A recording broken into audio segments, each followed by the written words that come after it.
Assalamualaikum warahmatullahi wabarakatuh.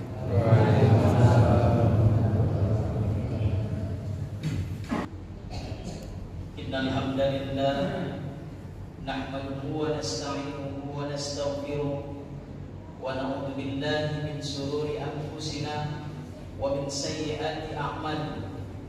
May yahdihillahu fala mudilla lahu wa may yudlilhu fala hadiya lahu. Asyhadu an la ilaha illallah wahdahu la syarika lahu wa asyhadu anna Muhammadan abduhu wa rasuluhu man la nabiyya ba'dahu. Allahumma shalli ala sayyidina Muhammad wa ala ali sayyidina Muhammad. Fa ya ayyuhal hadirun usikum wa iyaya bittaqwallah faqad fazal muttaqun. Qala Allah Ta'ala fi kitabihil karim, a'udzu billahi minasyaitonir rajim. Bismillahirrahmanirrahim. Ya ayyuhalladzina amanu taqullaha haqqa tuqatih wa la tamutunna illa wa antum muslimun. Ma'asyiral muslimin, sidang jamaah Jumat yang dimuliakan oleh Allah Subhanahu wa taala. Marilah kita senantiasa bersyukur kepada Allah Subhanahu wa taala yang mana Allah masih memberikan kita nikmat, di antaranya yaitu nikmat kesehatan dan kesempatan, dan juga nikmat istiqomah dalam iman dan Islam, sehingga kita masih mudah melangkahkan kaki kita ke masjid yang kita cintai ini untuk melaksanakan kewajiban kita kepada Allah Subhanahu wa taala. Serta salawat dan salam terus baginda Rasulullah sallallahu alaihi wasallam. Dengan sama-sama kita melafazkan Allahumma shalli ala sayyidina Muhammad wa ala ali sayyidina Muhammad. Mudah-mudahan kita mendapatkan syafaatnya di yaumil masyar kelak. Amin ya rabbal alamin. Ma'asyiral muslimin, jamaah Jumat yang dimuliakan oleh Allah.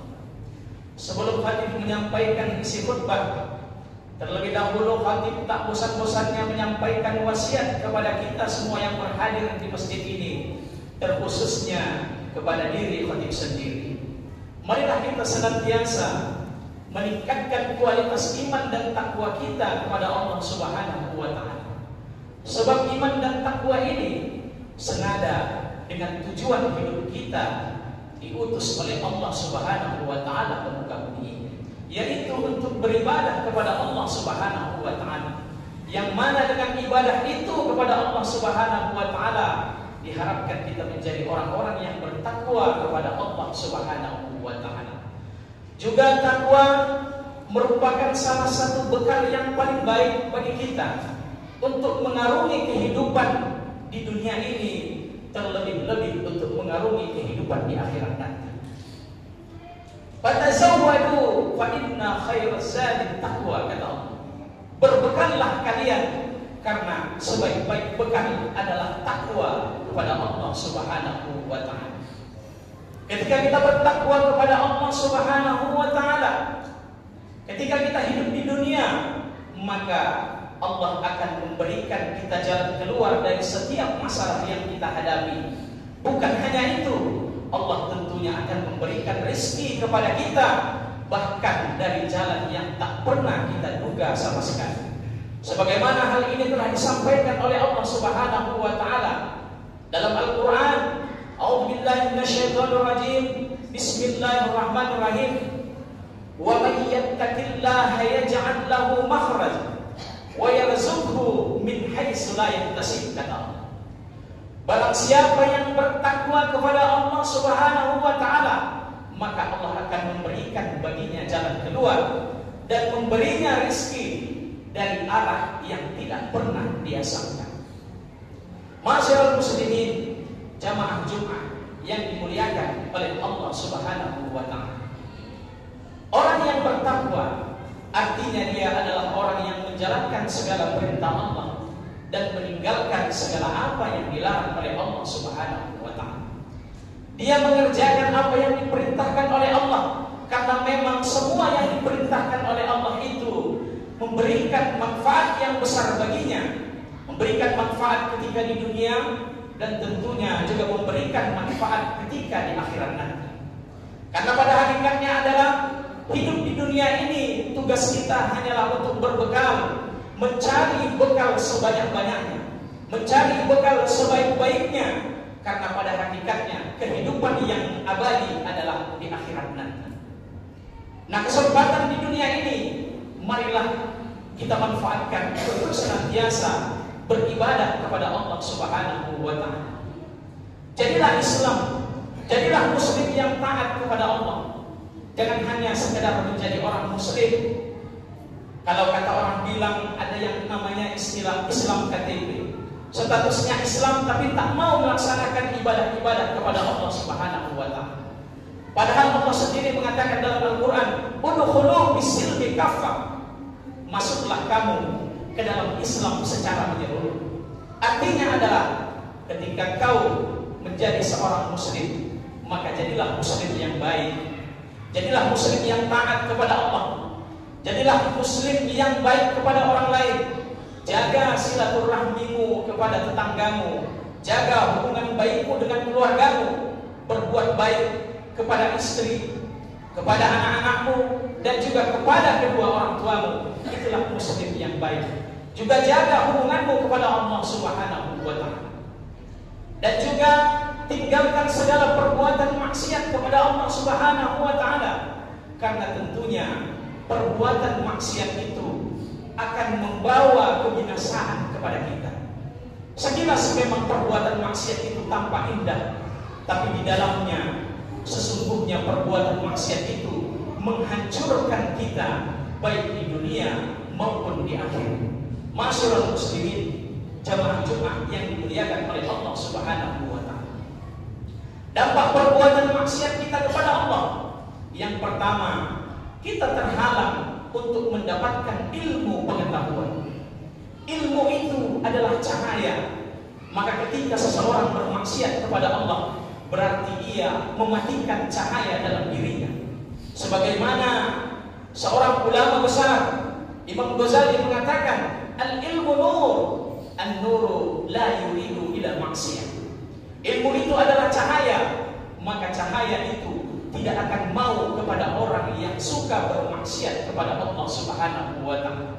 Nasihat ini sangat baik kita sampaikan kepada anak-anak kita, di mana pada saat ini mungkin mereka sedang menuntut ilmu, maka sampaikanlah nasihat itu kepada mereka agar kiranya mereka bisa menjaga dirinya dari perbuatan-perbuatan maksiat kepada Allah, agar ia tidak tercegah untuk mendapatkan ilmu dari Allah Subhanahu wa Ta'ala. Masyarakat muslimin, jamaah Jumat yang dimuliakan oleh Allah Subhanahu wa Ta'ala. Selanjutnya pengaruh maksiat kita kepada Allah, yaitu kita terhalang mendapatkan rezeki dari Allah Subhanahu wa Ta'ala. Mungkin kalau kita sering mengeluh, sering bertanya pada diri kita, sudah banyak yang kita kerjakan, tapi hidup masih juga susah, rezeki masih juga sulit, maka introspeksi diri kita. Karena rezeki itu datangnya dari Allah. Kalau kita bermaksiat kepada Allah, bagaimana Allah akan memberikannya kepada kita? Maka pintalah kepada Allah dengan cara melaksanakan segala perintah Allah dan meninggalkan apa yang dilarang oleh Allah Subhanahu wa Ta'ala. Sebagaimana yang dijelaskan oleh Khatib di awal tadi, takwa mendatangkan rezeki dari Allah dari manapun itu tanpa kita duga-duga. Nah, maksiat itu sendiri akan menghalangi kita untuk mendapatkan rezeki dari Allah Subhanahu wa Ta'ala. Masyarul muslimin, jamaah Jumat yang dimuliakan oleh Allah Subhanahu wa Ta'ala. Kemaksiatan itu juga akan berdampak kepada urusan hidup kita. Urusan kita akan menjadi sulit, susah, tidak ada kemudahan yang kita dapatkan dalam kehidupan ini. Kadang-kadang kita sering mengeluh, mengapa hidupku sulit, urusanku rumit, tidak ada yang mudah yang bisa kita laksanakan. Lagi-lagi coba introspeksi diri kita. Sebagaimana takwa itu memberikan jalan keluar dari segala berbagai masalah, maka tentunya maksiat itu akan mendatangkan berbagai kesulitan kepada kita. Masyarul muslimin, jamaah Jumat yang dimuliakan oleh Allah Subhanahu wa Ta'ala. Dan yang terakhir yaitu, apakah dampak maksiat itu kepada kita?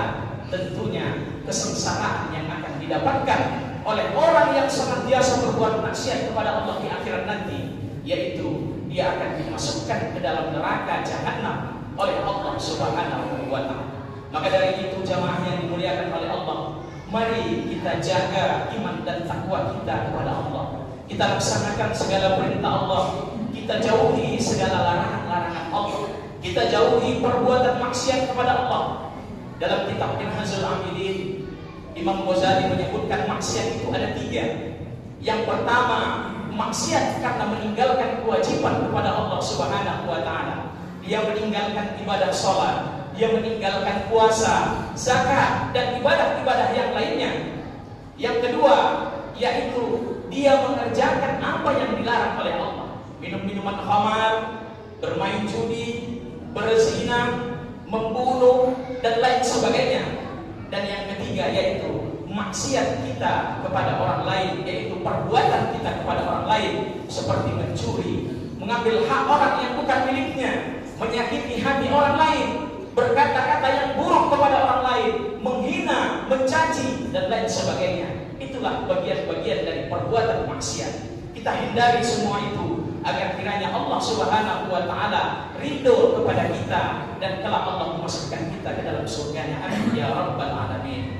Demikianlah khutbah yang singkat ini, mudah-mudahan bermanfaat bagi kita semua. Barakallahu li wa lakum fil Qur'anil azim wa nafa'ani wa iyyakum bima fihi minal ayati wa dzikril hakim wa taqabbal minni wa minkum tilawatahu innahu huwal ghafurur rahim.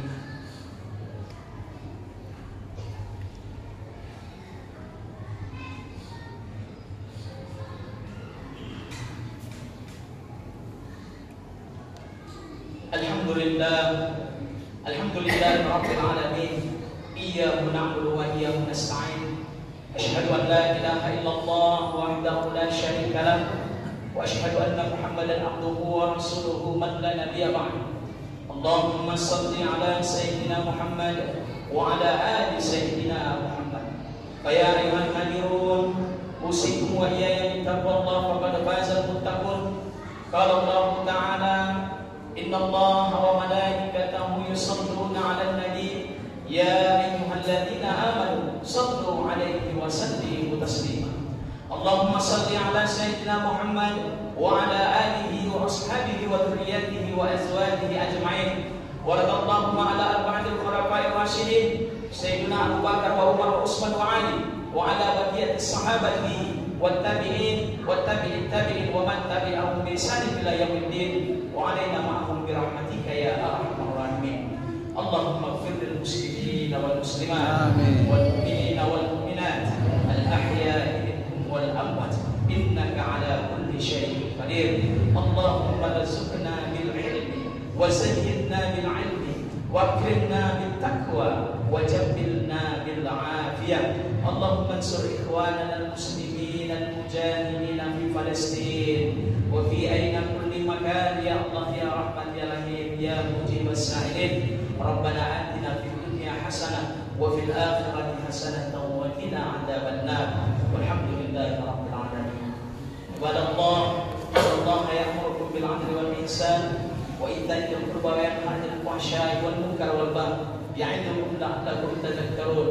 فاذكروا الله العظيم يذكركم واسألوا من فضله يعطيكم ولذكر الله أكبر.